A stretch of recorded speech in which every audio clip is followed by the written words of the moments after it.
what rubber is doing is we're giving them the shock absorption that they had from pasture, right? The other thing, of course, when you're putting them on concrete, concrete's very abrasive, right? Concrete by nature is abrasive. So, and it's one of these things where we've got to make it rough to get traction, because we can't have it too smooth. If it's too smooth, they of course slip. So then you've got to rough it up, but also just by nature, even when it's roughed up, it's abrasive to the hooves. So we start wearing the heel down. You know what I mean?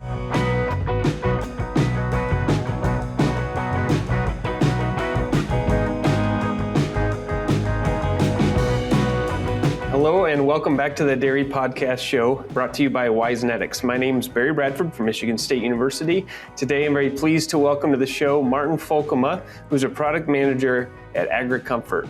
Martin, thanks for joining today. Yeah, thanks for having me, Barry.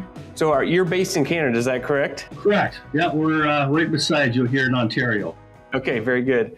Tell us a little bit, if you would, how you got into this line of work. Are you from a dairy originally? Did you grow up on a farm? I grew up on a farm, yeah. Born and raised on a farm. We both my parents came from dairy farms. Grew up both from the Netherlands. They were both born there, and then I was born in Canada. But we were on a farm. We basically it was actually originally it was pigs, but then we got into pigs and into cattle. And we bred heifers and sold heifers. So, and yeah, it's always been in the ag business, and then got into sales, and did some feed sales for a while. But then it's sometimes not what you know, but who you know. We kind of got into this whole rubber flooring business. So I've been doing it since 1999. So wow. No, I'm probably too. That's the year after they discovered rubber, I think, right? No, I'm just kidding. No, not old.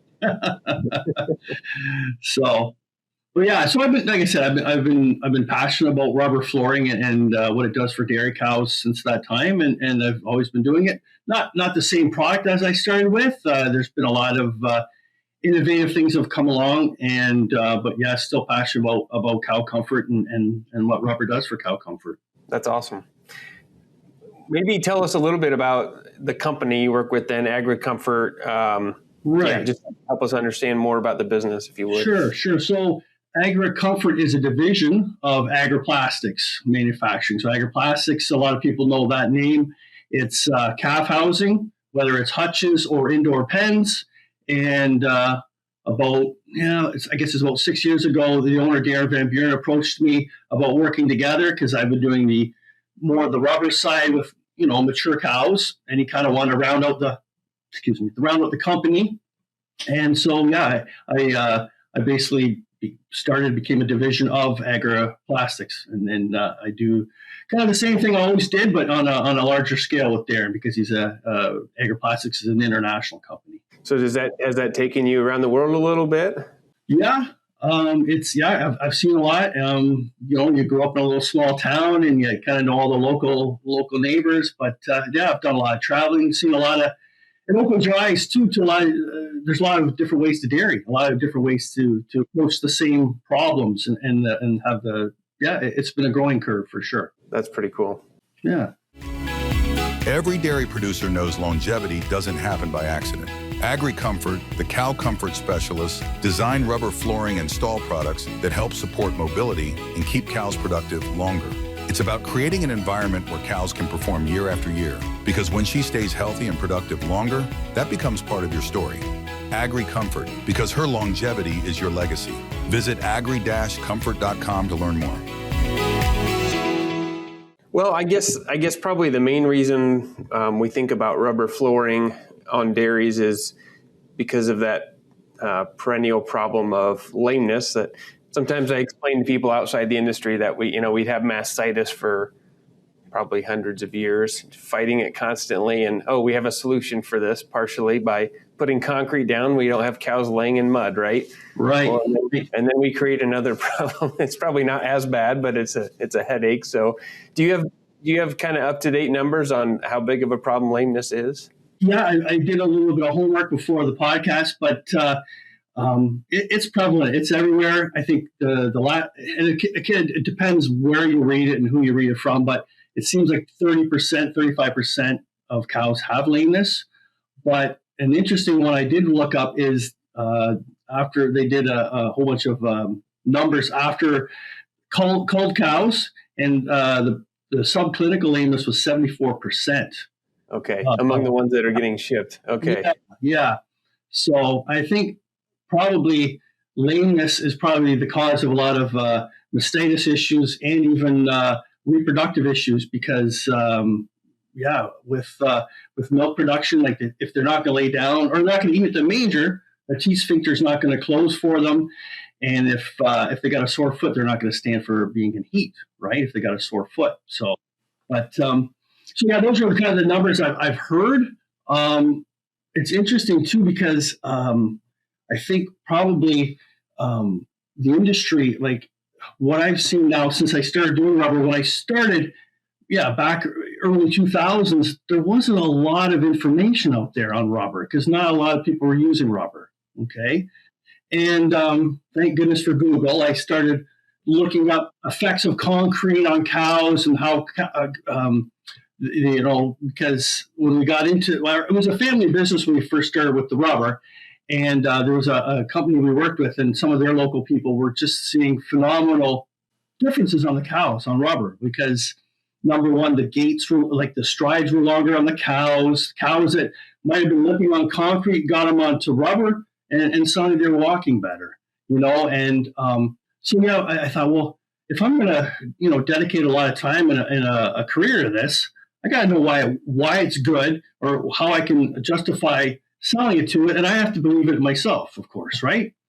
And at the end of the day, if you go back a couple generations, the cows were never meant to be on concrete. They're pasture animals, right? They were designed to be on pasture, and because of things change, and we've got to get them out of the elements, get them inside. There's a lot of reasons we've done freestall barns and brought cows inside to get them out of the elements and better control of their rations and ventilation. We have to put them on concrete. Concrete is basically moldable artificial rock, though, when everything's said and done. So there's something that we've fixed, but we caused a new issue in the industry. And when cows get on concrete, there's two things. They're walking on something that's not natural for them. So, like if you look at even the skeletal structure of a cow, right? The front legs, it's a lot of tendons and ligaments, and then the back leg, it's also tendons and ligaments, but it's also a ball and socket joint at the hip, right? So when you're walking on concrete, it's like banging your elbow on the table, right? So, if lameness was nutritional, then you'd see it on all 4 feet, but it's always 90% on the back legs. So, I could talk about rubber and concrete and cows. I get kind of lose my track of thought. We're just, So I was trying to learn why rubber would be good. And at the end of the day, I kind of came to the conclusion, like what rubber is doing is we're giving them the shock absorption that they had from pasture, right? The other thing, of course, when you're putting them on concrete's very abrasive, right? Concrete by nature is abrasive. So, and it's one of these things where we've got to make it rough to get traction because we can't have it too smooth. If it's too smooth, they of course slip. So then you've got to rough it up, but also just by nature, even when it's roughed up, it's abrasive to the hooves. So we start wearing the heel down. You know what I mean? And the other thing, of course, is the hooves are always wet. There's never a time that they get when they're walking on the alleyway, they're in manure. As clean as we make the alleyway, there's still a film of manure that they're walking in. So that again, there's bacteria in there, and then we're opening them up to all sorts of other issues. So so those are kind of when I started looking at there were studies even with cows on pasture, and then one of the guys recommended, hey, get them off of concrete for 10 to 12 hours a day. If you want, that's the best thing for the hooves. Well, you look at a 24-hour day, okay, we all know, I think it's pretty well known that 12 hours a day, at least we should have them laying in their stall, right? That's ideal for cow comfort. So, if it's 12 hours or 10, 11 hours, 12 hours, they're on their feet, right? And then, if that's 12 hours, I mean, we want high production. We want to get a lot of milk out of these cows. They're staying at the manger 6 hours a day eating, right? Yes. And then the other 6 hours, they're walking to the parlor.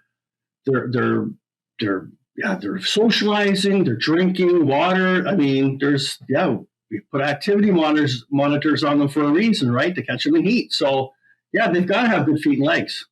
So especially as more so in the U.S. than Canada, obviously, but as these dairies get bigger, typically transit time to and from the parlor goes up, right? So they're getting maybe more steps in, and yeah. I think they say on average they walk about 2 miles a day, a cow. So it's quite significant. So we've obviously alluded to the torsion or whatever on the limbs by being on concrete all the time. Are there other big factors that contribute that we should also throw out there to lameness? I think, well, what I mentioned earlier about the ball and socket joint, like the whole, I think even when they're on concrete, I think their body it's more stressful. If you look at sometimes these thermal imaging pictures of cows' feet or even human beings' feet, when we show them on concrete, and the blood flow, and then you show someone on rubber or a cow, the blood flow is a lot better. So even being on concrete, they're under stress, right? I know some interesting things. When I first started doing rubber, I'd put rubber in a barn, and the heat durations got longer on the cows, right? Because they're not stressed, right? So I thought, oh, cool, wow, because. And then you go look back when they're on pasture. Yeah, the heats are better. When cows are lame, where do you see? How many times have you gone out inside a freestall barn? The cow that was lame, she's outside because she can get good traction out there. She's walking around outside on a rope, and that's how they recover. They still need to exercise, and if they can get up on and walk around, they recover better on pasture than they do on concrete. So. Yeah, I mean, there's bacterial factors as well, I guess. But the other thing I guess too I should have mentioned is with growth on the hooves, right? Their hooves don't grow that fast. They might get an eighth to a quarter of an inch growth every month. So if you're wearing that much off or more, you're behind the eight ball, right? You're getting a thin heel on the cow, and you're opening yourself up to all sorts of issues, right, on hooves. Right. Thin soles is one of the categories of. Yeah, for sure. And then, I think, in the last 20 years, we've made a lot of advances on cow comfort. I mean, there's been a lot of focus on lameness too, which is awesome, right?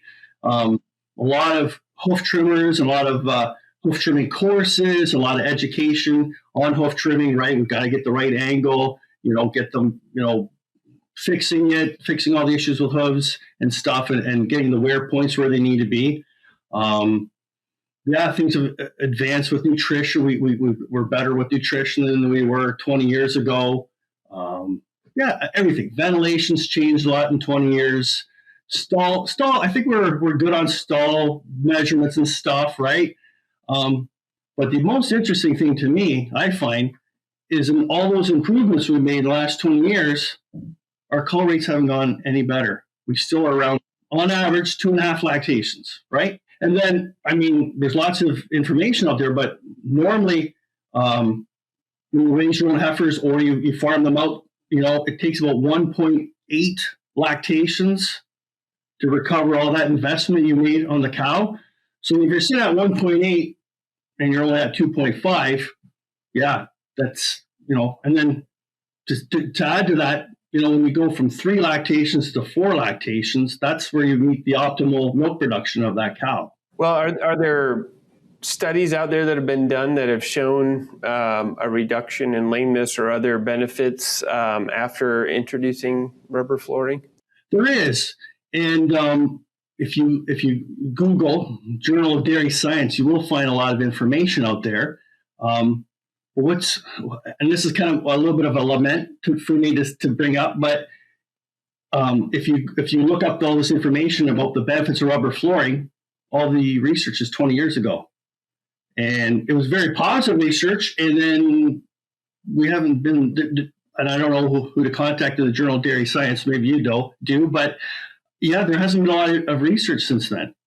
So, but there is a lot of, I mean, if there's I've seen it. I guess it's easy for me to say I've seen it, and you can't go on your gut though. I mean, but the Journal of Dairy Science, that says a lot. So one of the questions that comes to my mind when thinking about if I had a farm and I was going to implement rubber flooring is, how do I clean this so I'm not destroying that rubber, right away? Yeah, with rubber, there is a lot of variability in types of rubber you can get. So I think if someone wants to do their homework on it, they've got to find something that's got a very high abrasion resistance and very high tensile strength.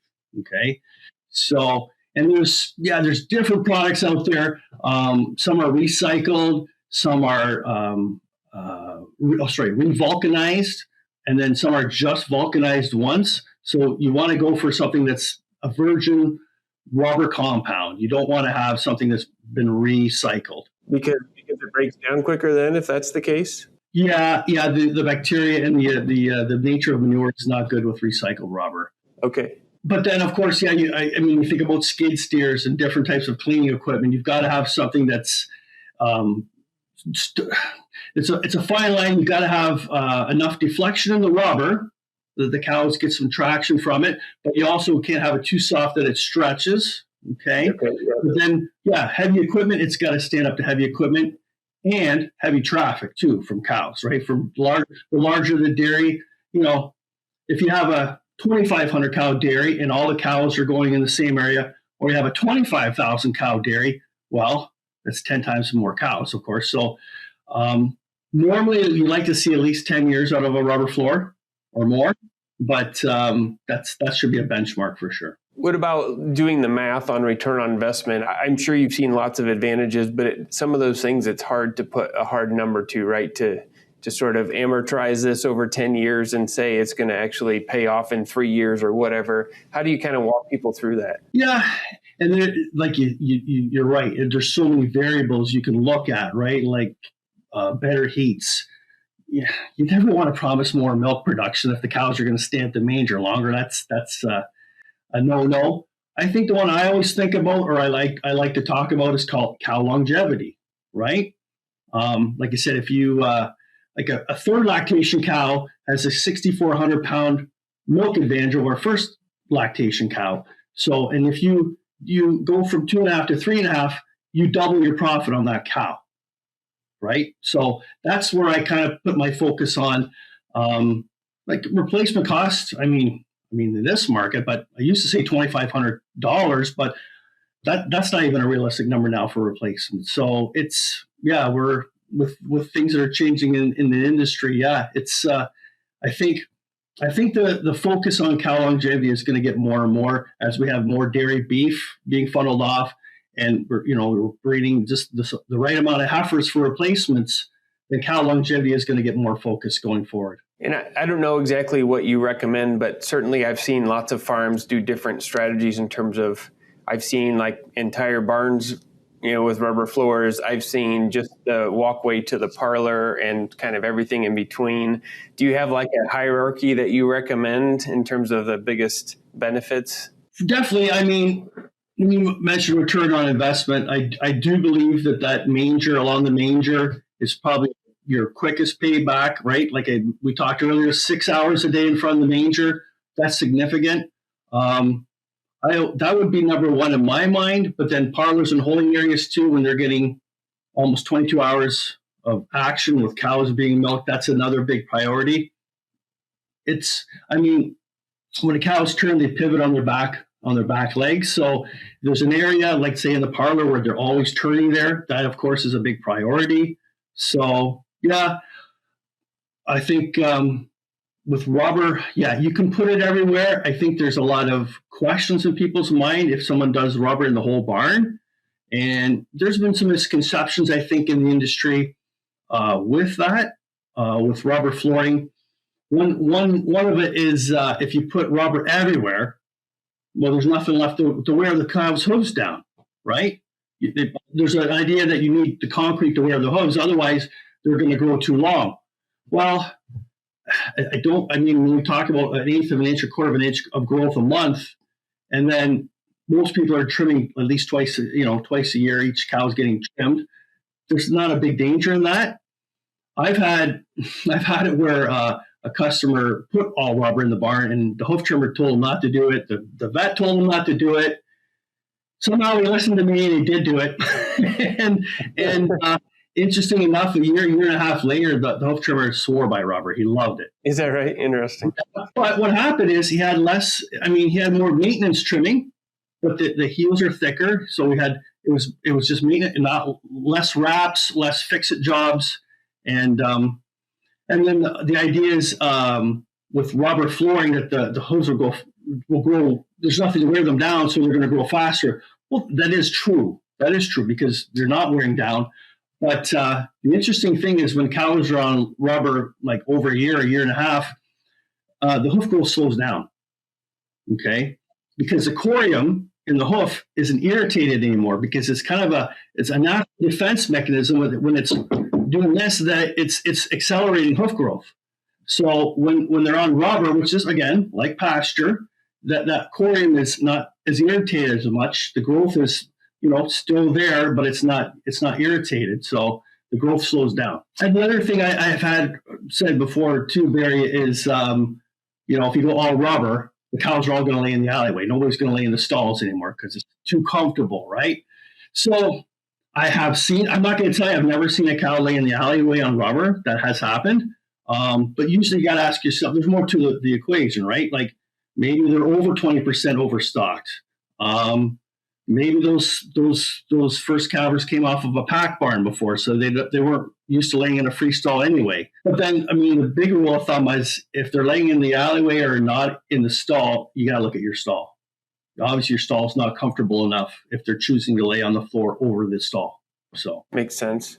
Are there, if somebody pulls the trigger and they install rubber flooring, are there 2 or 3 things you coach people on for maintaining or how to make best use of it? Well, when we put our own product in, it's a new product, so the first thing you always want to do is just the first day maybe spread some sand, light layer of sand or some lime on it for the first use, because just like a waffle iron, when you spray Pam on it, it has a silicone on it from the mold from the press. There's a film on the rubber when it's brand new. But that does come off after the cows walked on it a bit. It comes off the rubber. As far as installing, there's things that we do to install it. You don't want to install something in the dead of winter. You want to put it in at a nominal normal temperature. If you have to put it in really, like say in January, maybe put it in your shop or something like that to get it warmed up to temperature. And and then when you pin it down, you've pulled it and made sure that it's warm, right? What else would there be? Well, obviously, if you're scraping, I guess sometimes too with rubber, no matter whose rubber you're putting in, you can't have the same level of expectation as concrete, right? You can't get in there and with a steel bucket on your skid steer and just get the front wheels off the ground and start scraping manure because it's still rubber. Yeah. And so rubber tires work great. Stuff that's rubber on rubber works well. But you can have the highest abrasion resistant rubber, the strongest rubber in the world, but you can, if you really want to hurt it, you can hurt it. So treat it. The better you treat it, the better it's going to treat you. All right. Well, Martin, I know you're all prepared. We've got our 3 famous questions that we're all waiting to hear your answers to. So. It's time for our famous 3.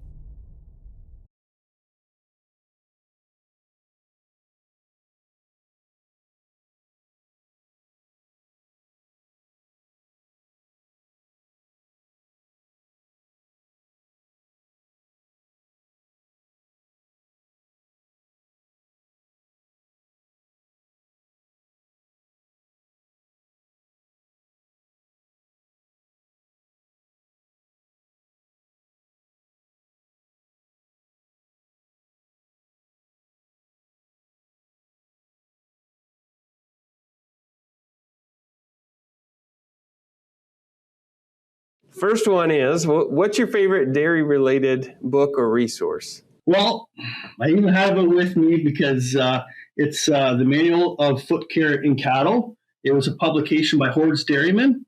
My buddy Andy DeLava gave it to me, and it's by Jan Shear and Cyril Van Amstel. They're both two vets, and it's a great resource if you want to understand feet and legs, and I mean there's more there. It's not the Bible of feet and legs and foot care, but it's pretty good.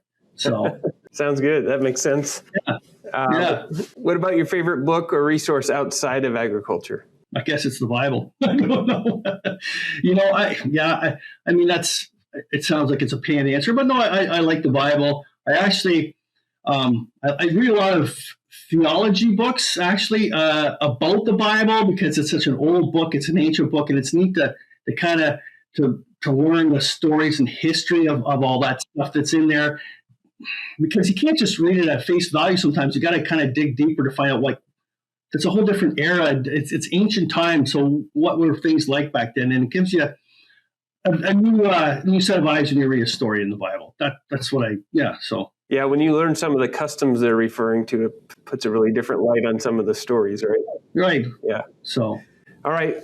Last question. In your opinion, what sets successful dairy professionals apart from those who are less successful? And I don't know if this sounds like a panned answer, but innovators, guys that are innovative, right?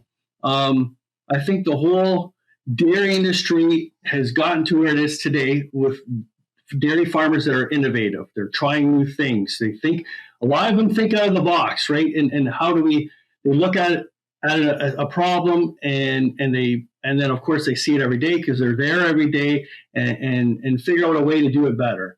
And that's where I guess when you asked me earlier, like with the new job, seeing different parts of the world and how people do things differently in the dairy industry kind of gives you a fresh perspective and new ideas. And I think that the producers that are innovative, those are the guys that are usually the leaders in the industry. Yeah, it's amazing what people have come up with from the seat of a tractor, isn't it? Yeah, exactly right. Exactly right. Well, Martin Folkema, thank you very much. It's been a fun conversation today. Yeah, I appreciate the time and appreciate you for having me on. Have a great day. Well, this has been another episode of the Dairy Podcast Show brought to you by Wisenetics. And make sure, if you haven't already followed or liked the show, make sure you do it now so you don't miss the next episode.